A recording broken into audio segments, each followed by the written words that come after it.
All right, welcome to Dragos's 2025 eighth year in review report. I'm Rob Lee, the CEO and co-founder of Dragos, and I'm super excited to talk to you about some of the executive highlights, though I encourage you to download the report. I'm going to fly through some of the things that are most important to you, but the report is just a magnificent collection of insights. I'm going to do some quick house cleaning notes. First of all, this is being recorded, so you can go back and watch it. I know I can speak kind of fast sometimes. Everyone is muted right now, but please do use the Q&A box. I'm going to go through and answer as many questions as I can. Also, we're going to have a bunch of our subject matter experts come on at the end and be able to answer those questions as well. But let's jump into the eighth annual report. And I'm super excited about this. Before I get to the slide, when I started Dragos, I had an understanding and sort of an interest in this career where everything was kind of like hush hush and what are the threats doing? I can tell you, but it's classified. And well, what's going on over there? Well, I heard, and it was very anecdotal. It was very like you had to be in the know, you had to go to a conference, and if you went, it was still very anecdotal about who knew something, and maybe it was wrong, maybe it was right, and it was very difficult to get the real insights. So a lot of industrial security got driven off of two big things. Number one, anecdotal experience, and so sort of quote unquote thought leaders would push a direction, whether or not it was right. I'm not saying anything sort of against that, but that has pros and cons. And number two, it came off of what IT security controls can work in OT, not what reduces industrial control system or OT operation technology threats, but what can work. How do you patch, not should you patch? And so when I started Dragos about 9 years ago now, one of the very first things we did was start producing this year in review report, which was just insights from what we were saying. Here's what our incident response team see. Here's what our product customers are seeing. Here's what our Intel team is tracking. Let's just lay it all out there. Let's have ground truth reality and make the decisions off of that. And the idea, of course, is let's take an Intel driven approach, which I would coin as sort of a ground truth reality. Intelligence is really what the adversaries are doing. Let's counter them more so than what we think is good or bad security. And so this year, the year in review has a lot of interesting data points. There's some things that speed up. And honestly, one of the things that's weird to me is at the start of my career, a lot of the stuff in this report that are like sub bullet items of here's this new ICS malware would have been something that was very highly reportable. Big conference presentations, yeah, one giant report on one thing. When I started my career and I started on the U.S. military and intelligence community side of the house, we'd be briefing the White House over some of the stuff that's in here that now is just like paragraph 3, page 7. So it's quite weird to me at how we've been desensitized to some of the targeting of civilian infrastructure. And I hope that as you go through this report and you action these items and you do security in your organization, you recognize that there is an imperative that we all have to protect our communities, and that while we may sometimes feel desensitized to this activity, the reality is it's very important. So let's jump into it. So number one is there's a lot of geopolitical conflict these days and tense times, whether we're talking U.S. relations with Russia and sometimes across Europe, China and Taiwan. You look at what's happening in Singapore, Australia, Japan, other countries in sort of the region, the Pacific and Indo-Pacific region. You look at between India and Pakistan. You look at between Israel and Iran and the Hezbollah and sort of the Hamas extremist groups. You've got a lot going on. And anytime you have geopolitical conflict, you have the entrance of state actors. And state actors tend, unfortunately, to target civilian infrastructure and critical infrastructure, those centers of mass that they want to go after. And we've seen quite a bit of that this year. We also saw an evolution and an expansion of adversaries with the tools and toolkits. And then a paper that Tim Conway and I wrote over the SANS Institute titled The SANS 5 ICS Critical Controls, which was really us looking at what security controls worked against all of the industrial attacks we've seen before. Let's, not 50%, not 30%, not some framework, not some theoretical thing presented at a security conference, but what actually happened and what actually would have helped. And so we found it was 5 controls. We lined up our analysis to that and it worked very, very well. And so we'll hit on that in the report quite a bit. But let's start chatting. So for a lot of the world, they heard about this Volt Typhoon campaign and group. The U.S. government has attributed it associated to be the Chinese government.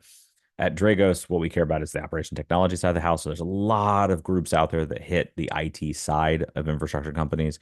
What we care about is when a group or a collection of intrusions, an adversary, not only hits that industrial company, power, water, data centers, ports, gas pipelines, manufacturers, et cetera, but not only hits those companies, but specifically looks like they are trying to get into the operations technology side of the house, maybe theming and going after the engineers, or they actually manage to get into the operation technology side of the house, or unfortunately even create OT specific malware.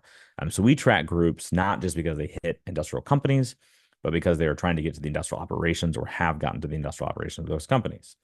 And so there's a larger Volt Typhoon story out there.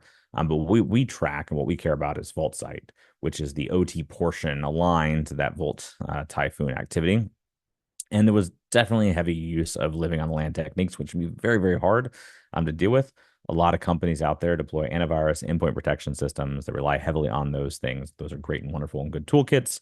The downside is a lot of the functionality and operations technology is native functionality. If I can open up a circuit breaker as an operator, so can an adversary. If I can manipulate the manufacturing line through a human machine interface or an engineering workstation, so can the adversary. It's not always about exploits, vulnerabilities, and malwares. A lot of time, it's about using the functionality. And that to us would be living on the land. It's not just Windows WMI calls, but it's actually being able to leverage the operations environment. And that can be very, very difficult. That's a lot of the reason we spend a lot of time on network analysis and from our technology side of the house, looking at the interaction of systems, because you need to understand how the system works if you're going to defend it. It's not just, I need to know what my assets are. I need to understand how the environment works. And so another thing that I find interesting with Volt Typhoon, I'm going to spend just a second here, is for years, U.S. government, European governments around the world have gone to the private sector and said, you should be concerned. There is cyber targeting of critical infrastructure. And that was true. That's very fair. But a lot of what we saw was high level. And there definitely have been attacks over the years in Ukraine and so forth, and Trisis and Saudi Arabia. But what we heard from a lot of governments was these foreign governments like China are embedding in our critical infrastructure and they've laced it with malware as if it's like some sort of drug or something. And you should be worried and looking for it. And I'm not going to say that they were wrong in their concern, but there was little evidence to back that up. And so a lot of private sector companies wanted to take it seriously, but didn't have a lot to go off of. It wasn't actionable for them. It was China may be somewhere in your infrastructure with some malware somewhere. Good luck. And that's not enough. And so for a lot of years, I think many in the private sector have partnered very heavily with the government, but kind of been careful around some of this and maybe even saw a little bit of it as hype. What was interesting to me is Volt Typhoon was the first time that it was really very clearly what they'd been warning about of, according to U.S. attribution from the government, China targeting critical infrastructure sites, not just the biggest, but the most strategic, which sometimes are some of the smallest, getting into those locations, persistently trying to get in and embedding in the operations technology side of the house, stealing GIS data, human machine interface screenshots, engineer workstation data, data storing data, getting into the OT side of the house at the right location, stealing the right information to be destructive. And that is a big shift in what we've seen before. And so Vaultsite, for all of those reasons, was really, really important to track. And it also introduces a challenge for our community. So we look at some of the Vaultsite insights that we had. There are cases that we worked because even though we're a technology company, we also have an incident response and services team. There were cases we worked on the incident response side against Vaultsite. There are cases where we saw Vaultsite get stopped by companies where they compromised the IT but couldn't get into the OT because those companies were doing the right things.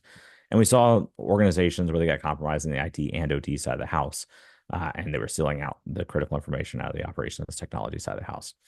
But a lot of our visibility writ large in the information security community tends to be global telemetry, telecommunications networks, internet level access. Here they talk about orbs, which are operational relay boxes. So essentially systems that the adversary are using where they compromise them or spin them up themselves to then target organizations or even create botnets underneath that to then go target edge devices. And a lot of the visibility that happens is for the internet and for enterprise IT. But time and time again, and this is a theme that we saw throughout this year's data, which we always kind of suspected, but it was very clear in this year's data, that time and time again, people are doing very little monitoring and visibility in their OT networks. And so we are seeing things where we collect data. We're not seeing things where we don't collect data. And so it was a number of vault site cases, and we'll talk ransomware later, and other actors that we'll talk about later, that we know they compromise the IT side of the house. But when we go and look or ask or get involved in the incident response, we say, okay, your OT side of the house, what data do you have? What logs do you have? What network telemetry do you have? They have nothing. And so it's, well, maybe they're not there. Maybe they are. And there is plenty of cases that we have where disruption took place. So it was very clear the adversary was in the OT side of the house. But again, not a lot of data to support it, even though the effects and the outcome were very clear. All of that largely to be said, when I tie this presentation back at the end, I talk about SAN's 5 critical controls. That number 3 critical control is about being able to actually monitor and understand your industrial networks. And if you can't do that, you can't say that the adversary isn't there. If we're not looking inside the box, we don't know that Schrodinger's cat's alive or not, right? And so it's very important to understand that in Bauxite, one of the times that we saw a foreign state actor truly try to compromise not only the US, but across very strategic allies across the world, organizations and industrial infrastructure, a significant portion of the community could not actually answer the question, did they make it into OT or not? And I would hope we would all appreciate that while we want to do defense, we at least need to be able to answer the question, are we compromised or not? Because that is the genesis of all of the actions off of that. So when we look into the report further, we also start seeing ICS specific malware. So there's this Fuxnet ICS malware. In April 2024, it came out. Essentially, a pro-Ukrainian activist group ended up going after some Russian infrastructure, and they created an attack using malware called Fuxnet to disrupt the sensor operations of those networks and the sensor components of those networks. So it's still an IP-based attack, getting into the organization, moving around the networks, and then finally having an effect on the sensors. It looked from all of our analysis pretty specific to that site. I think the pro-Ukrainian hacktivist, whether or not that's actually hacktivist or not, is I think a pretty good debate. But that group was pretty specific about that target and not creating malware that could be used anywhere and every time. You couldn't just repackage this and use it against somebody else. But anytime you see ICS specific malware, one of the most dangerous parts of it is it reveals how to do something. The code it's written in is usually the least interesting part in the world of OT. But how you do something in a world of systems and sensors and actuators and valves and operational equipment, the how to hurt people, the how to disrupt operations, the how to take down infrastructure sites, that's the most important part, those tactics and techniques and procedures. And so even though the malware may have been really specific to that site, the tactic and technique is well known and understood now, and others can copy that. So there's sort of a proliferation of this knowledge anytime these ICS malware frameworks go into place. It's one of the reasons at Dragos we advocate very strongly, saying, look, of course, take your indicators of compromise and look for IP addresses and hashes and things like that. But please start doing more behavioral detections. Look for tactics and techniques, understanding misoperation and understanding what and how the adversaries are doing in your environment. But this denoted the 8th ever ICS malware framework. In the same case, here in just 1 year, we now also have the 9th ever. And so this was a discovery by the Dragos team called FrostyGoop. Apologies for the name, but you know the person that discovers it gets a name, and I've always lived by that in my career. And the Intel team named it FrostyGoop, so I'm going to be saying that name for a while apparently. And in this case, in January 2024, there was an attack that took down heating in the apartment buildings for about 600 different apartment buildings across a small city in Ukraine. When you're talking about 600 apartment buildings, you're talking about a lot more than 600 people, obviously. And when you're talking about the winter and not being able to have heating and energy supply, that's a very terrifying thing for those folks. And I think, unfortunately, a lot of times people want to focus on the attacks that are big pipeline attacks or big taking down the power across a country attacks. But these attacks in our local communities are just as dangerous and just as heartbreaking and very scary, especially for people that don't understand or know much about the world of cybersecurity. And what was interesting about FrostyGoop, besides the fact that it's the 9th ever ICS malware and 8 and 9 are being discovered in 1 year, is it was actually the first one known to use Modbus for an effect on ICS devices. So Modbus TCP and Modbus have been used across the community for a long time. It's one of the most common ICS protocols. We've seen it be used before for information gathering, but surprisingly, this is the first time it's been used in an actual effect and causing an attack. And there was a number of interesting things in there that you'll find in the report as you get into the technical details, like downgrading firmware and similar with this. But even if you just look at the devices that are internet connected, specifically with Modbus, there was 46,000 devices through a very small cursory look that we took. And the thing that bothers me about that is if you remove the search engine aspect, it's far more than 46,000. And you will also find that most industrial control systems are at least behind something when they're on the internet. Maybe a gateway, maybe a portal, maybe a login, which is admin. They're not always directly connected. And so, but they're still very easily accessible by adversaries.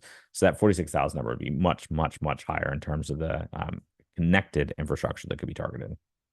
Now, if you put this in the context of our threat groups over the years, since we started this report, we've been tracking threats across the years. And generally speaking, there's 2 to 4 threats that we see new per year. They may have been operating longer, but we discovered them in that year. So this year, we ended up discovering 2 new activity groups, 2 new threat groups targeting industrial control system explicitly. But in doing so, we also had some interesting insights about the existing groups that we tracked. As an example, there are a number of hacktivist groups popping up, like the Cyber Army of Russia Reborn, that CARR there. These different hacktivist groups popping up that have some pretty strong links to state-based actors. So in this case, we have the new group, Graphite, that we'll talk about in a second. We also have Allanite, Demalloy, Comosite, and Electrum. Now, for refresher, Allanite and Demalloy were groups that targeted Western infrastructure trying to get access to operation technology, and in some cases did. Comosite and Electrum were the ones involved in the Ukraine outages. Comosite's the team that sort of kicks down the door, gets into the IT networks, moves over to the OT networks, hands off the access to Electrum. Electrum does the disruption. Electrum was the one that developed and deployed the crash override or end destroyer malware. And so what's interesting is seeing very strong links between these state groups and these hacktivist groups. And so the links for us would not only come in victim overlap, which is interesting anyways, but very clear intelligence sharing, information being passed between teams, or even shared infrastructure where there's capabilities and infrastructure being shared between state actors and non-state actors. So why does this matter? Non-state actors, and especially hacktivists, are more frequent in targeting organizations, while state actors are more frequent than people realize, but tend to be less frequent than non-state and criminal actors. But they tend to have higher capabilities and better knowledge about how to do this. We've seen particularly dangerous malware frameworks before, like Pipe Dream, being developed by a state actor. And one of the concerns we have is the proliferation of that knowledge and those capabilities from state actors to non-state actors. That's where you start having lower frequency, high consequence attacks start moving up to be higher frequency, high consequence attacks. So this idea that industrial control system focused groups are very clearly sharing with hacktivist and non-state actors is a concerning data point, and it's something that we all need to watch and be careful about it in terms of a trend. Now, beyond that, let's talk about those groups. So the first one is Bauxite. So Bauxite tends to be more opportunistic. And we put some highlights to the map here of where we see them, right? So we see them in the UK, Australia, and the US so far. But I would say those are some of the countries that are investing the most and actually getting into their OT networks and looking. So again, talking about that theme throughout the report is where we're looking, we're finding stuff. Where we're not looking, you shouldn't be surprised if we don't see as much. We really need to start turning on the lights inside of our infrastructure to see where these adversaries are. But what was interesting about Bauxite is they're capable of modifying ladder logic in PLCs and deploying custom backdoors and ICS equipment. Of course, that is particularly concerning when you look at how controllers work inside of our world. Ladder logic and different types of logic is really the instructions of how to operate equipment. And if you know how to do that, know how to modify it, and understand the environment, that's when you can start causing disruptive or destructive effects, as well as stealing critical intellectual property. And there's a lot of focus on critical manufacturing. There's other sectors that were hit, but critical manufacturing was a pretty big one. And there's a lot of using compromised victim infrastructure for operations against other targets as well. So you might be the victim and not the target. You might be the target at the end of the day. But we did see this hitting a number of different sectors. Of course, it talked about oil and gas and electric and food and beverage and so forth, but a big focus on critical manufacturing as well. They are a ICS stage 2 capable actor. So for those of you that are unfamiliar with the terminology, years ago with Mike Asante, I wrote a paper titled The ICS Cyber Kill Chain. We talked about stage 1, which is the groups out there that are trying to get into OT but haven't necessarily done it yet. And then stage 2, where they get into OT and then later in that journey are able to progress to doing disruption or destruction inside those environments. So this is a stage 2 actor capable of doing disruption inside of the environments they get into, as well as stealing that critical intellectual property. Now, of course, we're watching them closely, and we advise people to watch them closely. But again, I'm worried a little bit about, again, a lot of the other dark spots in that map that aren't investing as heavily in being able to see what's going on in their environments. Now, as far as that stage to attack, there is some commonalities to look out for. So 100% of our the targets that we saw were accessible from the internet. That does not mean internet connected ICS only. Again, it may mean gateways, it may mean firewalls, it may mean sort of jump servers, et cetera. And a lot of infrastructure sites have that. So don't just think, oh, I'm segmented. That is not, it's rarely actually true. And 100% of the ICS attack activity we saw used SSH for initial access. So something to look forward to as well, identifying those points in your organization where you have SSH getting into the industrial control systems of the house, and then what happens sort of afterwards. Again, it's not enough just to identify sort of the SSH to it. It's important to identify from there what can you actually achieve inside those operational technology networks. I think sometimes we spend way too much time on trying to prevent something from happening and not understanding what can happen and detecting and responding. Now, this group was associated with the installation of the IO control malware. If you're interested in sort of what makes up an ICS malware versus just malware that can affect ICS, which I know sounds a little pedantic, but it's actually really important to understand. There is some Dragos research coming out by Jimmy Wiley, one of our research developers and malware analysts, with a nice white paper, and has just been accepted to the SANS ICS Summit, the 20th annual SANS ICS Summit, to give a talk on sort of the framework of what makes ICS malware versus just malware that can affect ICS. And I think it is an important distinction. In this case, we look at IO control as being able to affect ICS equipment without necessarily being like the 10th ICS malware. And of course, there's a lot of research and analysis in the white paper itself, in the year in review report, about what we can do with that and again, what defenders need to be aware of. Now, the thing that we can also add in across a lot of our technology and platform customers, a number of those customers take advantage of our managed services through OT Watch. Think of it as a managed hunting team. And they did a little bit of a quick search across all of our customer environments. And these are customers that are obviously going the journey. They are the more mature ones. By the fact that they're even do monitoring and think about hunting, they're kind of the higher end of that curve. And we found 45% of those customers have SSH communicating with publicly routable addresses, and 5% additionally with external addresses via the PPTP protocol, which is even worse. And so it's very, very important to say, please, even if you think you're on that higher level of maturity curve, please go be proactive about these hunts. Please go be proactive about finding this access. And it's not a question of just turning it off. Sometimes the business can't afford that or won't allow that for business reasons. It's important to understand, what can you do with this? Where would you go from here? How would we be able to detect and respond and adversary compromising and then moving internally the environment? The next one is Graphite. So this one is a stage 1 actor. So this is a group that is explicitly targeting industrial organizations because they have OT networks, but are not necessarily getting into the OT networks yet, or at least we don't know. Again, the lack of visibility across the community. But what we do see here is a targeting of Eastern Europe, especially in Ukraine and some Western Asian countries, and across like Turkey and UAE and so forth, the Middle East. But a lot of use of compromised, like small home routers, small office and home routers, specifically Ubiquity Edge comes up a lot in the compromises that we see, and a lot of spear phishing operations with very, very detailed and custom focuses towards industrial control systems and the operations side of the house. So it's not, here's a phishing email that went to a power company, here's a phishing email that went to a oil and natural gas company. It's, here's a phishing email that went to those companies, themed to the operators, trying to get into the operations side of the house. And I don't want to overdo the discussion on visibility monitoring, but in a lot of these cases, we see the compromise through the IT networks, and we go, we don't know if it's in the operation technology side of the house or not. So we don't know if it's stage 2, but we just are confident it's at least stage 1. So something, again, we as a community need to work on. Now, if you look at that intrusion, and again, the report's going to go into this a lot more. One of the things that we saw was some of those custom backdoors, right? So there's some custom backdoors that they're using in modified registries and startup folders for persistent access.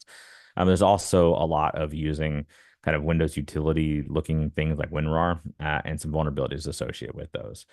In addition, we do see a lot of stealing of information like keystrokes and communications and passwords and things like that, which would be indicative of trying to get longer term persistence in the networks, trying to get access and mapping it out. And again, just looking at those OT Watch data set, we identified that 14% of our customers communicate with external addresses via the IMAP protocol that these adversaries are trying to take advantage of. So something to go take a look at. Now, when we also look at Comosite and Electrum, we sort of go back to some of the groups we've tracked for a while, we do see a continued partnership between them. This was an interesting assessment for us to come out with years ago. And we've also seen some other firms now come out just recently confirming, yes, we also see and agree with this assessment. But if you track the Sandworm team or anything associated with that, one of the assessments we made early on was it's not one team, or it's not clearly one team. It looks like there's a IT team that gets access and an OT team that actually does the operations or creates the malware. And we've consistently seen that supported. And again, now other firms are coming out and supporting that as well. Where if you see Comicide, they are that stage one group. And when you see them, is a very strong link to potentially seeing Electrum come into your environment.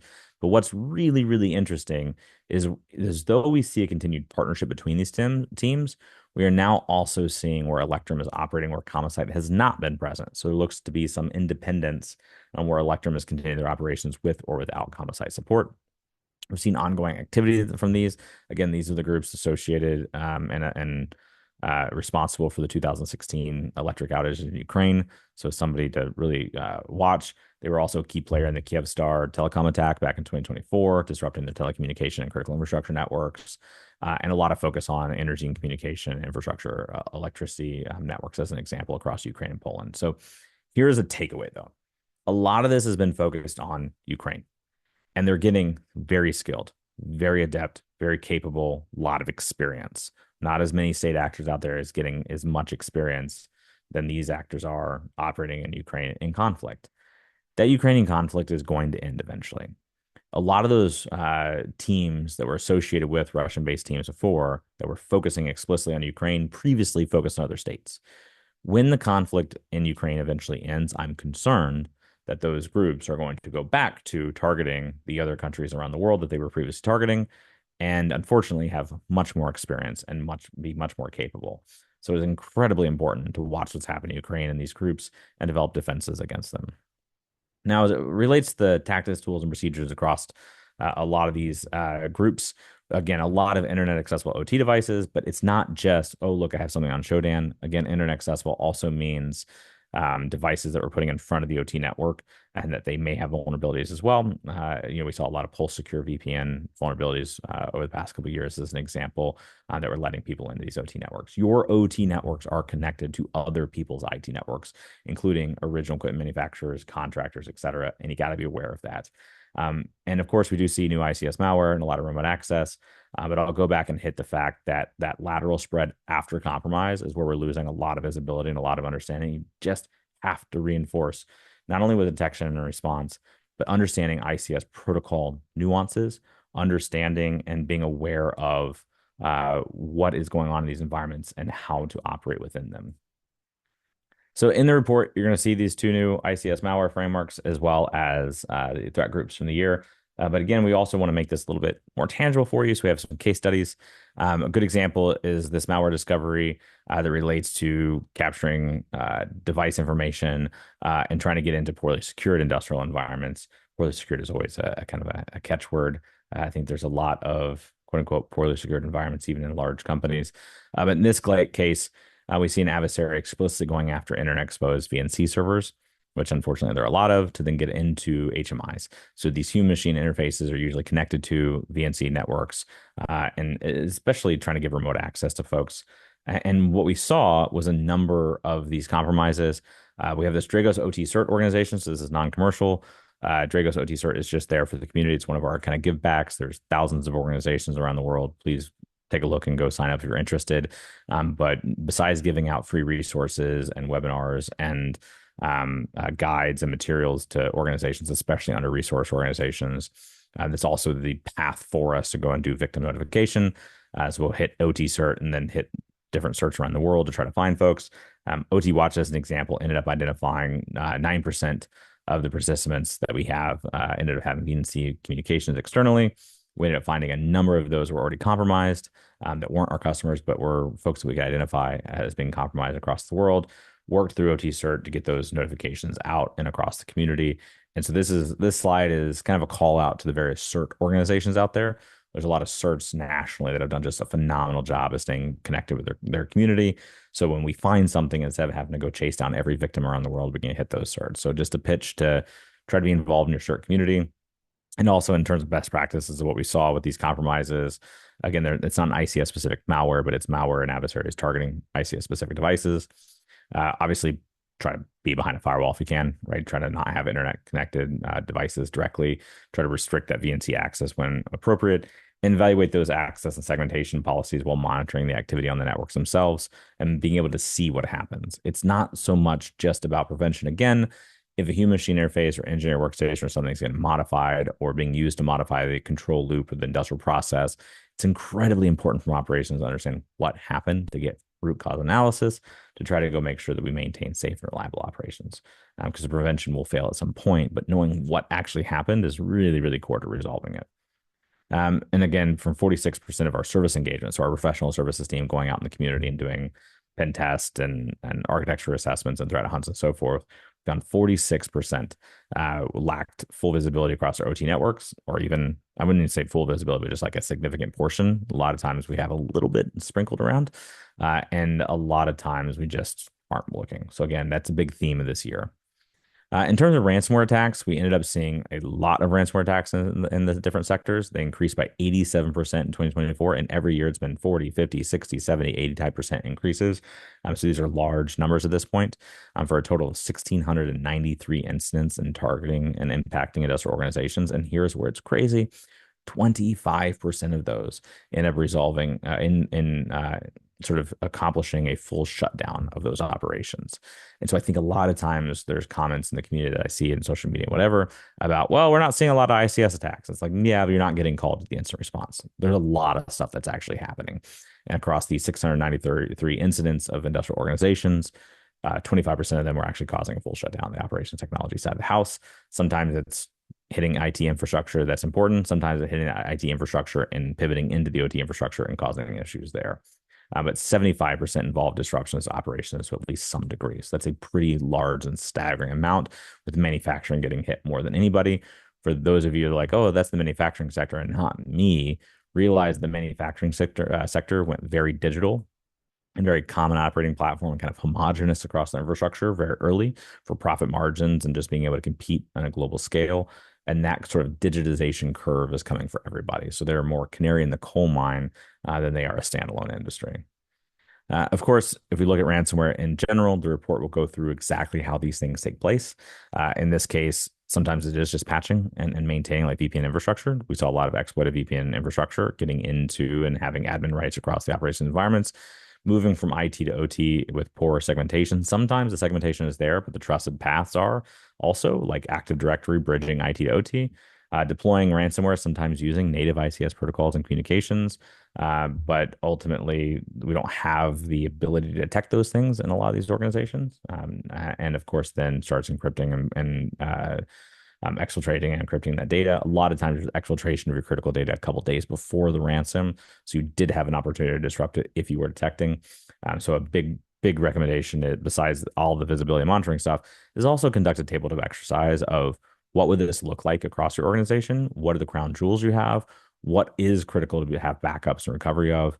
And what would you do in the middle of these sort of incidents? In terms of vulnerabilities, the report also goes into just some phenomenal data on that. Every year, our Intel team goes through every single industrial control system vulnerability and corrects them. There's a lot of errors in them, and then also categorizes them. The CVSS, the little scores like 9.3 or whatever, tend to not mean anything about risk, but instead exploitation. And so our team goes through and puts this like now, next, never connotation into it. And this year, we found that 74% of advisories did have a patch, but 26% of advisories were announced with no patch whatsoever. And then 47% of those, we had to go back behind them and provide alternate mitigations, because a lot of time it just said patch or don't. So 74% of the time you get a patch, and 47% of the time it just says patch or don't. So that leaves a lot of lacking guidance to asset owners and operators trying to defend their networks, when you could probably segment, disable a port, disable a service. It's not always patching. Sometimes patching is the most risky way to mitigate the vulnerability in the first place, but a lot of lack of guidance, and we'll have to go through and add all that. And again, luckily, our technology and Intel customers kind of take advantage of that. For the rest of the community, we publish our methodology. That way you can understand what you would have to do as well. From a risk-based vulnerability management perspective, again, we think about that now, next, never category. Now is the vulnerabilities that need to be addressed now. There's usually exploitability in a very easy way that causes operational impact, or adversaries are exploiting it currently. Next is, yeah, they're network exploitable, but there's no real direct operational impact, and never is it poses a threat potentially, maybe, sometimes not at all, but there's no real required action. And so a lot of folks walk in and go, oh my gosh, there's vulnerabilities. When in reality, only 6% of vulnerabilities are things you should really be managing. And then 63% of the time, you can just be monitoring for exploitation or taking your segmentation strategy. And that 6% isn't even just patching, it's mitigations that can be applied, sometimes again, services and ports. And the thing to be aware of there is just what an awesome opportunity.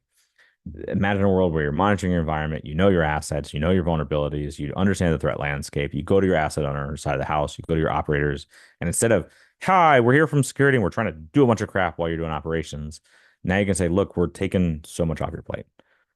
We're taking 94% of this crap off your plate, but 6% of the time we're going to come to you because we understand your operations and we understand the risk to it.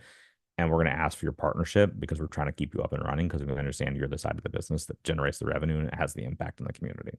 Like that's where partnership between that whole IT/OT discussion can really, really take place.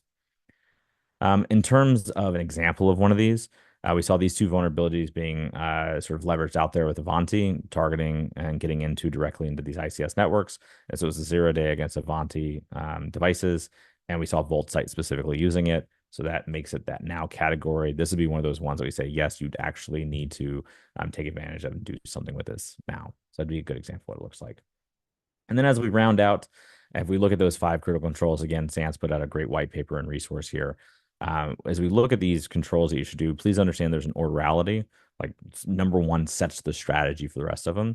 So the ICS incident response plan is not just have a plan like call Dragos or whoever. It's what are the scenarios we want to be able to deal with. If you're an electric company, you should think about the attacks that happen in electric companies. If you're an oil and gas company, think about those. What are the threats that are most relevant to your organization? What's the full scenario of things they've done, not just an exploit or vulnerability or move? And then understand what that would look like across your entire environment. Take like the ICS kill chain and understand what would that look like across your environment? What data are you going to need? Where would you want collection? Where would you want detection? Where do you need to focus on prevention? Do you have any regulatory requirements? Do you have any public company requirements like an 8K filing for the SEC for materiality for shareholders? What are the things you need to be able to accomplish as a business objective, not risk score rankings, but what outcomes do we need to achieve for the business? Decide all that up front, and that'll design sort of what is defensible architecture. Where do I do visibility monitoring? How do I do secure remote access? What vulnerabilities matter to me? And you can build a real program, and then you can map it to amazing frameworks like IEC 62443 or NIST Cybersecurity Framework or so forth. But you build the strategy with this, and then you use the lexicon of the frameworks to sort of document your work.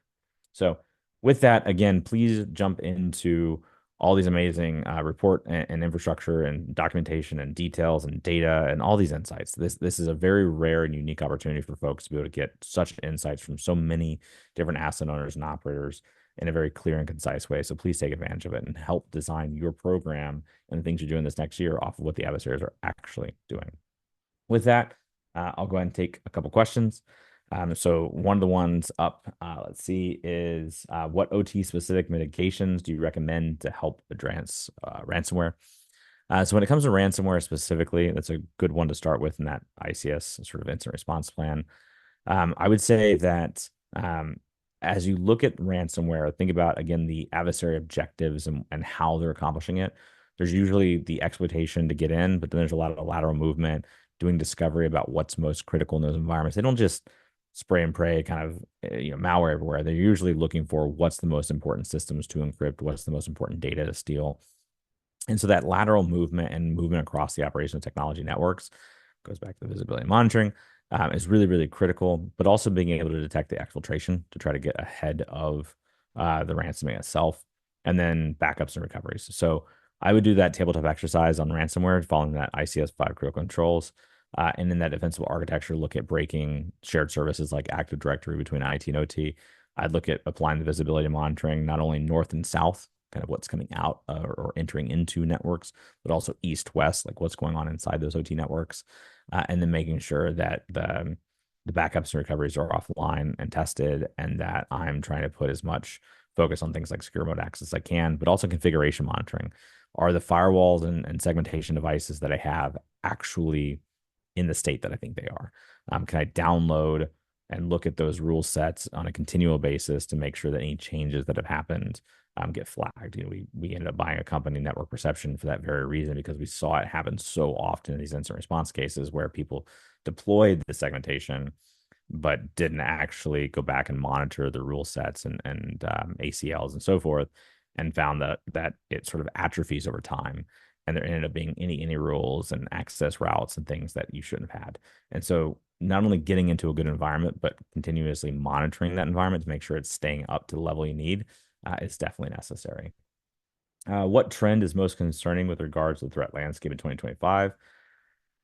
I would say adversaries specifically understanding where to target, not just let's hit ICS, but what ICS sites are most important and what information to steal, and the connection between state actors and non-state actors. State actors oftentimes, not all of them, oftentimes have some restraint where they'll do a lot more attacks than we'd like, but there is some restraint of just going and attacking a lot of infrastructure sites. Non-state actors typically don't have that restraint. So the connections between them, the knowledge sharing, the proliferation of those capabilities, that's pretty concerning. What are the biggest challenges organizations face in securing OT assets, and how can we address them? I'll go back to the five critical controls. They were built for that reason. I would say that if you look at a lot of the ICS security practices out there, standards, frameworks, regulations, a lot of it's on prevention. We did some analysis one year. I think we found upwards of like I think it was like 87 to 95% of all the standards and frameworks out there were pushing prevention, patch, passwords, segmentation, antivirus, etc. And so that leaves very little across identify, detect, respond, recover in terms of resources that companies are putting into play. And if you want to have a real program, it's not just try to prevent everything. Even when you try to prevent everything, you do need, like I mentioned earlier, that monitoring and configuration monitoring to make sure your prevention is actually not atrophying. And then you need to be able to have a good detection and response strategy, be able to do things like root cause analysis, understand where your crown jewels are, et cetera, if you're going to deal with state actors. And then how do you see threat group tactics evolving the next year, and what proactive steps should organizations take?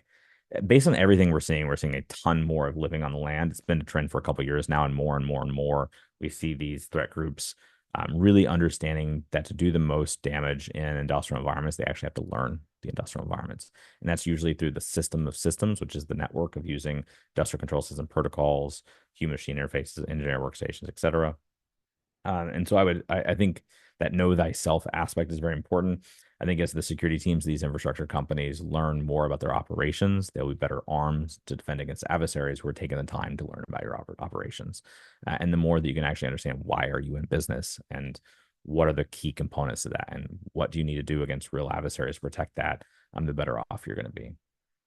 So with that, I think that gets us into sort of the ending piece. I hope you all have a lot more questions. Again, the subject matter experts are going to jump on and answer your questions directly as well. But please do take a look at the 2025 OTICS Cybersecurity Report, which is our year in review of all the activities that happened across 2024. And so you can just download it now at dragos.com/year-in-review. Please go take the report. It's freely available to the community. Share it around, share the insights, leverage it in your presentations as you like. Just share the knowledge because there are a lot of growing and increasing trends and concerns that relate to targeting civilians and targeting our civilian infrastructure and our communities. And we all need to stand together and try to counter that. So take the insights, take the knowledge, and go do your best to make a little bit of a dent in the world because my kids and a lot of others are depending on it. So good luck to you, and thanks so much.